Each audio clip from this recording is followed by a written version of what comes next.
So the Buckingham Nicks album is, for music fans, especially that grew up in the 70s, it's one of those records that everybody has heard about, but not that many people have actually heard. And especially before everything got put onto YouTube, very few people had heard it because it had never been on CD. It's never been on a streaming service. But it had this iconic cover that everybody recognized. Everybody had seen a picture of this album, but it stiffed when it came out. And so very few people had a copy. So you get the full Buckingham Nicks experience you get with this, and you've got a great band here. You've got Ronnie Tutt and Jim Keltner among the drummers.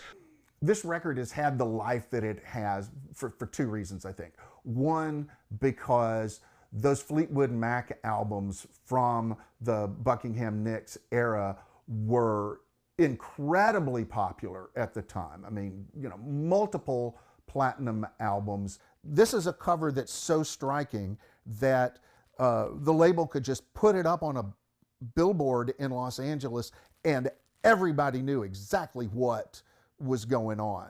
Two of the people most responsible and most associated with that sound had a record just before all of that nobody's really heard. And so it's that combination of the unknown and the incredibly popular that keeps interest alive, because a lot of people really love this record.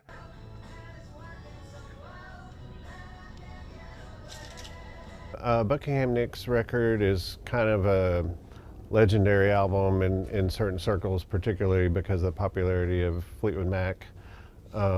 They released that record together when they just met, and they, you know, were kind of in their formative years.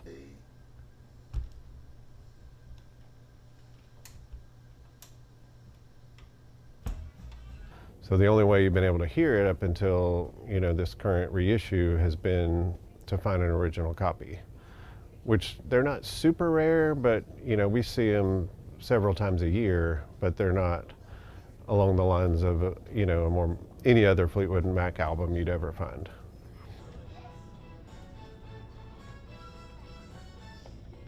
We've sold copies for several $100s, but most copies are going to probably be for us in the $75 range, unless it's just a perfect copy.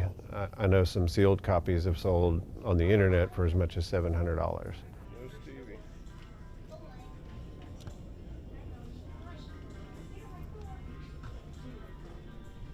I think, you know, traditionally there's always going to be people who want an original pressing of any record.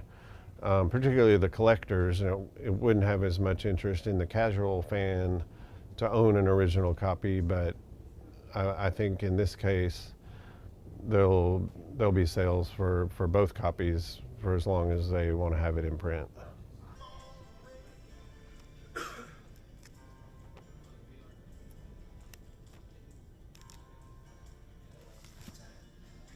You know, I mean, for so many people, it's this kind of great lost album that they've always wanted to hear, and they're finally going to get a chance to.